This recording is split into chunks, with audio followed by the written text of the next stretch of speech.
This is the story of how Argentina could have won the 1982 Falklands War, and how Britain very nearly lost it.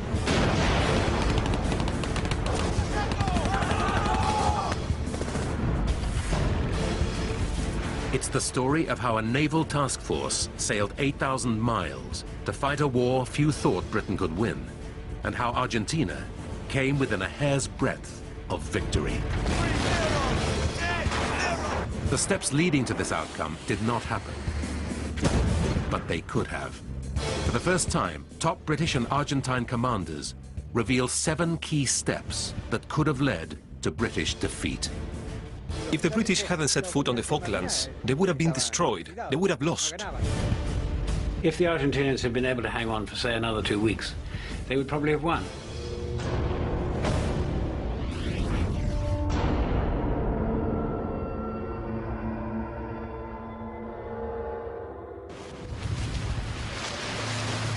In the early morning of the 2nd of April, 1982, Argentine Special Forces launched a surprise invasion of the Falkland Islands.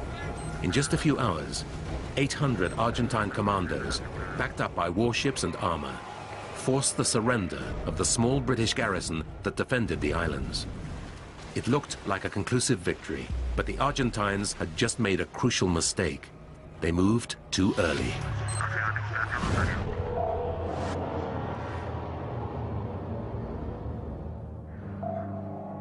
Argentina's hurried takeover of the Falklands had originally been scheduled to occur much later in the year. Had Argentine leaders stuck to their original plans, the outcome of the war might have been entirely different. In January 1982, the commander of the Argentine Navy, Admiral Anaya, called in his Marine commander, Admiral Carlos Bucer. We were ordered to devise a plan for the possible repossession of the Falkland Islands, to be carried out later in 1982. These hilly, boggy islands lie about 300 miles off the South American mainland. Since being discovered in the 17th century, the islands have been in French, Spanish, Argentine, and British hands. Just about everything in their history is contested. They've been called the Seabold Islands, the Malvinas, and since the British took control in 1883, the Falkland Islands. At one point, the islands hosted 2 colonies, one French and one British, and neither knew the other was there. By 1981, the cause of regaining the islands was one of the few things a deeply divided Argentina could agree on. General Galtieri, leader of the military junta that ruled Argentina, favored an invasion to force Britain to negotiate their transfer to Argentina. General Galtieri told me that a military operation was being considered to reclaim the islands, which would probably take place during the last 2 weeks of May. Argentina reclaimed the Falklands to force Great Britain into negotiation. They banked on the fact that the British wouldn't respond. The junta finally decided that December 1982, the beginning of the South American summer, would be the ideal moment to launch the operation. It would give them more time to polish their plans, the weather would be better, and they'd be able to stock up on key weapons and equipment. When we asked for a more precise date, they told us it wouldn't be before May 15th, and preferably towards the end of the year. This question of when to mount the operation was key. In fact, it was the most important decision of the entire war. Had they waited a bit longer, then the chances are we would have been unable to respond in the way that we did. It would probably have been different 3 months later. Margaret Thatcher's new government had just made huge cuts in the Royal Navy.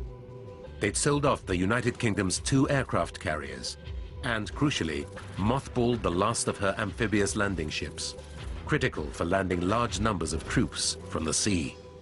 Really, the Royal Navy was going to be reduced to little more than a coastal defence force. Since the plans were to get rid of the 2 major amphibious ships, to get rid of the carriers, we'd have had no air support and nothing to deal with the Argentinian Air Force, and nothing professionally worked up to land the troops. Argentina would have had a better chance for 2 reasons. Firstly, because Great Britain was decommissioning many of its Navy units. And secondly, Argentina was hoping to receive modern attack equipment. Had Argentina maintained their original military strategy of a later invasion, everything that followed would have been very different. So we couldn't have mounted the reinvasion operation, and the Falkland Islands would now be, since 1982, the Malvinas.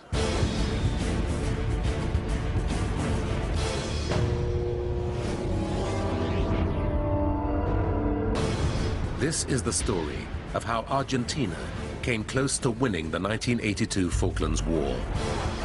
The first key turning point was timing. Argentina's original plan was to launch the operation at the end of 1982. They needed to wait until they'd received a full stock of the lethal Exocet anti-ship missile system.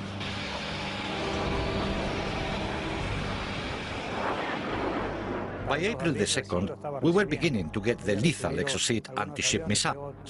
We've already received about 8 or 10 aircraft. I'm not sure, but I know we've received 5 Exocet missiles. So if they had left their operation for 6-9 months, I rather suspect that we wouldn't have been able to react to it. But in the first months of 1982, the new junta, the military government in Argentina, had serious domestic problems. On March the 30th, for the first time in 6 years, there was a massive demonstration demanding democratic elections. The junta needed to do something dramatic to distract the people and boost its popularity. And most Argentines believed the Malvinas, as they call them, were rightly theirs. The Falklands will never be forgotten, because the issue is totally Argentinian. It is our belief and will always be so. Argentina's navy decided to try to rally support for the regime. On British South Georgia, one of the most remote of the Falklands string of islands, Navy units helped some Argentine workers raise their flag at the site of an abandoned whaling station. On March the 20th, the Georgia Islands crisis began. The famous episode with the Davidoff scrap iron dealers and the raising of the flag. Britain realized the flag raising on South Georgia could be the start of something more sinister. There were rumors that Britain had dispatched a nuclear submarine from Gibraltar.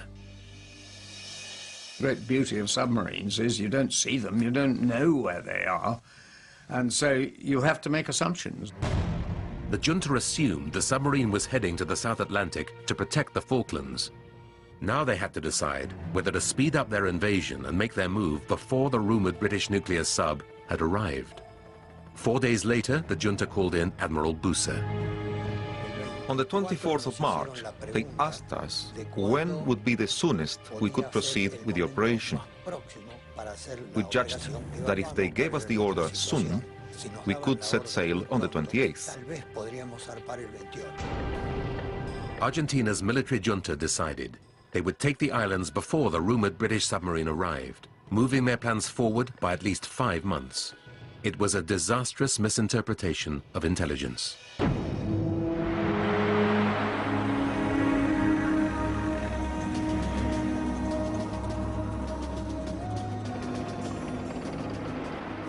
The fact that Great Britain protested against the presence of the Argentine workers on the Georgia Islands provoked Argentina into speeding up its operation to repossess the islands. Great Britain's invasion of the Falklands was now imminent, and that was the real reason behind Argentina's decision to speed up the operation ahead of time.